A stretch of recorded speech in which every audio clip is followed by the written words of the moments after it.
সহযোদ্ধারা, কিছুক্ষণ আগে আজ জুম্মা নামাজের পরে মোহাম্মদের ধর্ষক উম্মতেরা আমাদের বিরুদ্ধে মিছিল করেছে আমতলী উপজেলায়।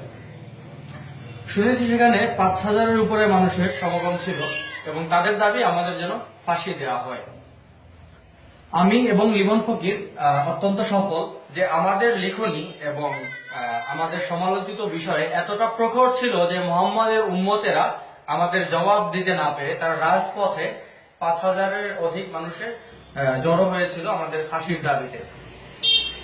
আমি এইসব উম্মতদের ধিক্কার জানাই যে তোরা সম আলোচনা বা কথার বিপরীতে কথার জবাব দিতে না পেরে তোরা মিছিল করছিস, ফাঁসি চাচ্ছিস। তারপরে তোরা আমার বাবা মার কাছে গিয়ে, আমাদের বাড়িতে গিয়ে হুমকি দামকি দেওয়া হলো, তাদের বাড়িঘর পুড়িয়ে দেওয়া হবে এবং তাদের এই করা হবে সেই করা হবে। কতটা কাপুরুষ এবং নিকৃষ্ট হলে এটি সম্ভব। আমার বাবা মা আমাকে ত্যাগ করে দিয়েছেন, তোরা যদি তোদের মোহাম্মদের উম্মতরা এক এক হয়ে এরকম করিস, কর, সমস্যা নেই, আমার এতে কিছু আসে যায় না। কিন্তু আমি বলে যাব, আমি তোদের কোরআনের উপরে প্রত্যেকদিন প্রস্রাব করব, প্রত্যেকদিন প্রস্রাব করে ভিডিও আপলোড দেবো, কাবার উপরে প্রস্রাব করবো প্রত্যেকদিন।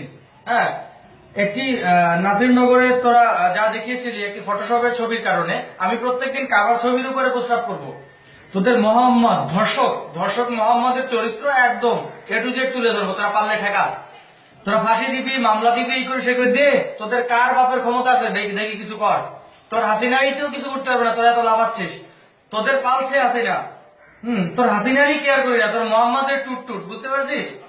যা মন চায় কর, আমরা লিখে যাব, বলে যাব, পারলে থামা, চ্যালেঞ্জ দিলাম। আর যদি এক বাপের সন্তান হয়ে থাকিস, এক বাপে যদি জন্ম দিয়ে থাকে, তাহলে কথার জবাব কথায় দে। রাস্তায় লাফালাফি করিস না পাগল কুত্তার মতো। অনেক খেপিয়েছিস, আরো খেপা, কোনো সমস্যা নেই, বাস তোদের বাস যাবে, আমরা থামার নই। আমরা আমাদের প্রতিবাদ চালিয়ে যাব। তোদের প্যান্ট শার্ট যা আছে সব খুলে দেবো। মোহাম্মদের ভণ্ডামি এগুলো আর চলবে না। কতজনকে থামিয়ে দিবি রে?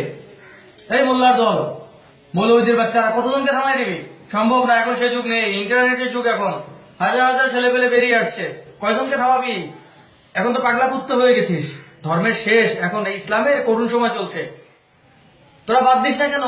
164টা প্লাস এরকম কিছু আয়াত আছে, বাদ দিয়ে দে, তো হয়, মডিফাই কর। খ্রিস্টান ধর্ম মডিফাই হইলো, হিন্দু ধর্ম সংস্কার হয়, তোরা হচ্ছিস না কেন? তোরা তো এখন সেই আরাবিক বর্বরতা করে রয়েছিস 1400 বছর আগে মোহাম্মদের সেই লুচ্চামি ভণ্ডামি ইসলামের মধ্যে।